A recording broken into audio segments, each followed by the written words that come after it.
Minsan, may mga bagay na hindi mo inaasahan, ngunit magpapabago ng pananaw mo sa mundo.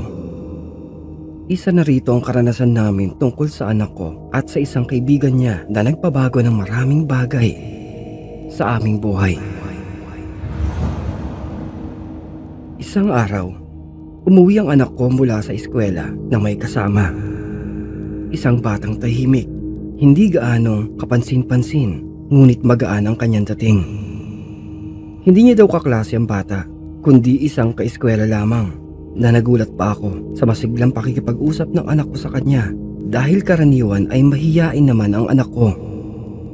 Ipinakilala niya ito bilang kaibigan na ang kanyang pangalan ay Lira. Napansin kong medyo naiilang ang batang si Lira, ngunit malugod ko siyang tinanggap sa aming tahanan.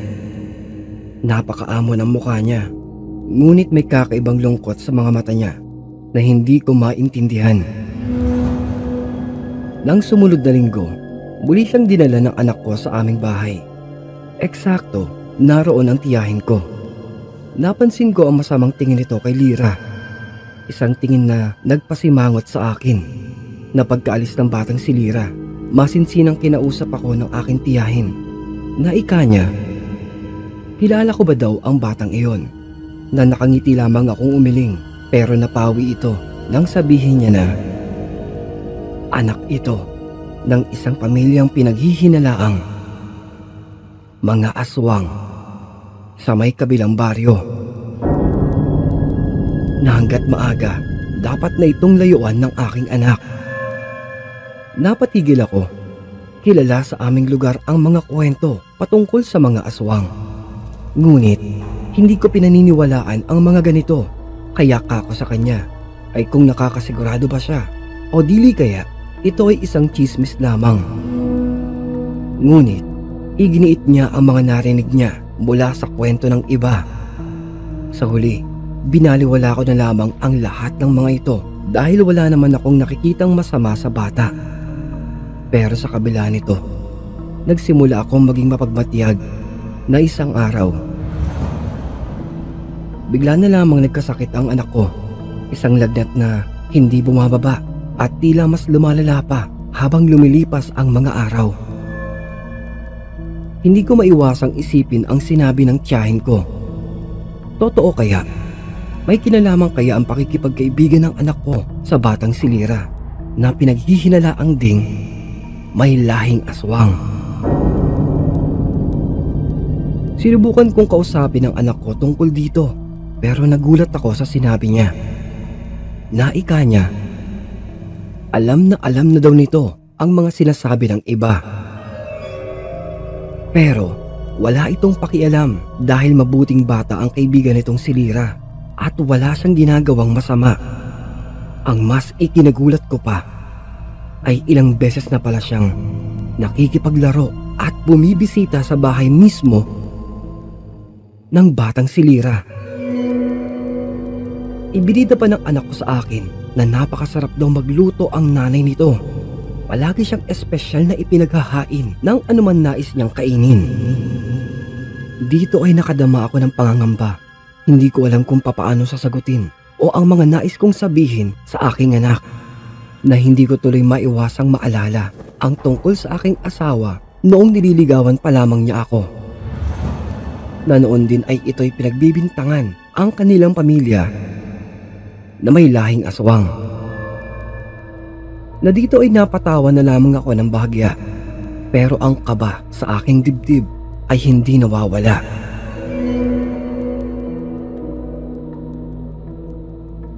Sa mga sumunod na araw, tuluyang nang nagkasakit ang anak ko na hindi maalis sa isip na baka ito ay dahil sa kakadikit niya sa anak ng aswang na kaeskwela nito. Kaya madalas kami ang magkatabi sa buong magdamag. Isang gabi, payapa ang lahat. Habang wala ang asawa ko at kami lamang ng anak ko ang nasa may bahay, nang biglang nakarinig ako ng kakaibang kaluskos. Hindi ko pa yun nararanasan sa buong buhay kong paninirahan sa may bahay namin magmula pa noon. Kaya mabilis akong nagising at napabangon. Hawak ang gulok ng asawa ko. Lumabas ako para matingnan ang buong paligid. Ngunit wala naman akong nakikita. Kaya ko, baka tunog lamang iyon sa may labas. Pero pagkabalik ko ng aming kwarto, napako ang mga mata ko sa may kisame. At doon halos sumabog ang puso ko sa kaba dahil sa aking nakikita. Dahil may tao akong nakikita sa may kisame. Nakakapit ito. Nakatitig sa akin. Na tulad ko, hindi ito gumagalaw. Hindi ko na alam kung sisigaw ako o hihimatayin. Ngunit sa gitna ng nakakatakot na tagpo, biglang ngumiti ang aswang. Saka tumingin ito sa may anak ko.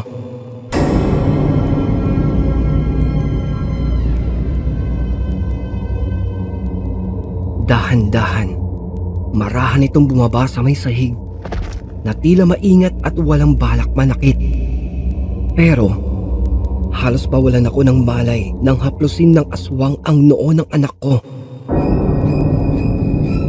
Marahan, saka tila pinahiran ito ng kanyang laway gamit ang kanyang dila. Nang biglang may kumatok sa may pinto. Pero nang bumalik ang tingin ko sa may nilalang, wala na ito. Pagkabukas ko ng ilaw, nakita ko pa ang mga bakas ng putik sa may sahig at ang malansang laway sa noo ng anak ko. Pinunasan ko ito habang nanginginig. Hindi na ako nakatulog pa noong gabing iyon. Makalipas ang ilang araw, nais ko lang sabihin sa aking anak na layuan na ang kaklase nito na napapabalitaang may lahing aswang. Pero mas ikinagulat ko ang ikinuwento ng anak ko dahil matagal na pala silang hindi nagkikita. At isang balita na ayaw tanggapin ng anak ko na ang kanyang kaklase daw ay hinalay at natagpo ang patay. Na ang batang pinararatangan ng masama dahil sa pinagmulan niya ay namatay sa kamay ng mga masahol pa sa isang demonyo. At sa kabila ng pagkamatay niya, tila ang mga tao pa ay nagbubunyi. Sinasabing ito raw ay kabayaran sa mga kasalanan ng kanyang pamilya. Na ika ng anak ko, ano nga ba ang kasalanan ng kaibigan niyang si Lira? Siya ba ang pumili ng kanyang pamilya? Siya ba ang pumatay sa kanyang sarili? Bakit ganito ang mga tao? Ito ang mga natatanging tanong ng inosenteng anak ko. Hindi ko napigilan ang maiyak, lalo kong naaalala ang kabutihan ng batang si Lira, pati na ng kanyang ina. Nasa kabila ng lahat ng masasakit na paratang, na ni minsan ay hindi sila nagpakita ng galit. Kung kaya pala ito ay ilang araw na noon na nilalagnat dahil sa kanyang pagkikimkim ng sama ng loob, na bakit noong pinagbibintangan nilang mga aswang ang pamilya nila, ay marami silang di magagandang sinasabi. At nang mamatay ang kanyang kaklase, ay bakit mali pa ang nangyari? Na ika daw ay mabuti nga at ito daw ay nangyari. Itinuturing na kabayaran daw ito sa kanilang pamemerwisyo ng lahi nilang aswang.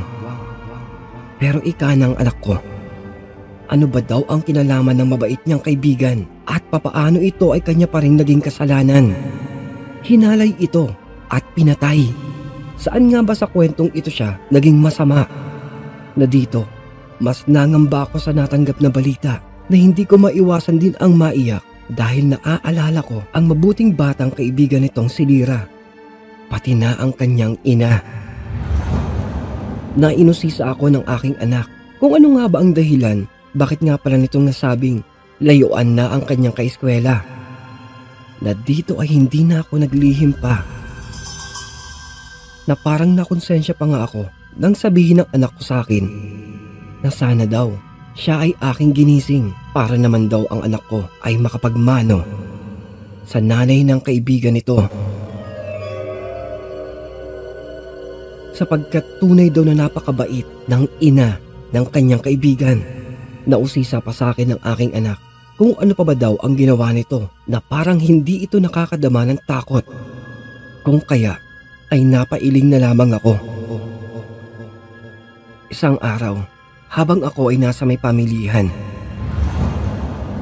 nakita ko ang ina ng batang si Lira. Nang makita ako, nagmamadali itong lumayo pero hinabol ko siya at nang aking maabutan ay walang sabi-sabing niyakap ko siya. Nasa aking pagyakap na iyon, naramdaman ko ang bigat ng kanyang dinadala. Ang kirot ng pagkawala, ang sakit ng panghuhusga at ang kanyang pangarap para sa kanyang anak. Hindi siya gumanti ng yakap, ngunit nararamdaman ko ang kanyang paghikbi na ikako na lamang sa kanya ng pabulong. Tandaan mo, hindi lahat ng tao ay naniniwala sa sinasabi ng iba. May mga taong nakakakita sa tunay mong pagkatao. At isa na ako doon. Maraming salamat sa ginawa mo para sa anak ko. Madalas ang lipunan ay mabilis maghusga sa mga bagay na hindi nila naiintindihan. Ang pagiging iba ay laging nasisilip bilang isang kasalanan. Ngunit sa gitna ng lahat ng paninira, ang katotohanan ay hindi kailanman matatakasan. Ang kabutihan ng isang tao ay mananatili kahit na ang mundo ay punong-puno ng kasinungalingan. Huwag tayong maging biktima ng maling paniniwala. Sa halip, maging boses tayo ng hustisya at pagkapantay-pantay dahil sa dulo, hindi natin alam kung sino talaga ang masama. Ang taong inaakusahan ba o ang lipunang hindi marunong umunawa? Uy mga kaibigan, maraming salamat sa iyong pakikinig at kung inyo pong nagustuhan ng ating naitampok na kwento ay isang napakalaking bagay po ang pagpindot nyo ng like, pag-subscribe para hindi mahuli sa biglang pagsusulputan ng ating mga malakabuting mga kwento na napakalaking tulong din po ang pag-iiwan nyo ng positibong mensahe na kung may pagkakataon din na maibigan mo itong maibahagi, pindutin lamang ang ating share button. Isang maliit na abala lamang po, ngunit tatanawin ko po itong napakalaking bagay, mainit na pagmamahal, taos puso ninyong pagsuporta at pagtangkilik para sa ating pang mas mahabang kwentong katatakutan at kulitan dito lamang po sa ating napakagulong tambayan. At kung nabitin ka pa, silipin lamang ang ating mga kwento at playlist na siyang matatagpuan po sa kaloob-loobang detalye ng ating maliit na channel. Yun lamang po, at ito pong inyong lingkod na nagsasabing maraming salamat at magpapasalamat pa pong muli. This is your one and only Kulas, your daily dose of Tagalog horror good vibes na nagsasabi, stay safe and fresh everyone, and always stay awesome. Peace out.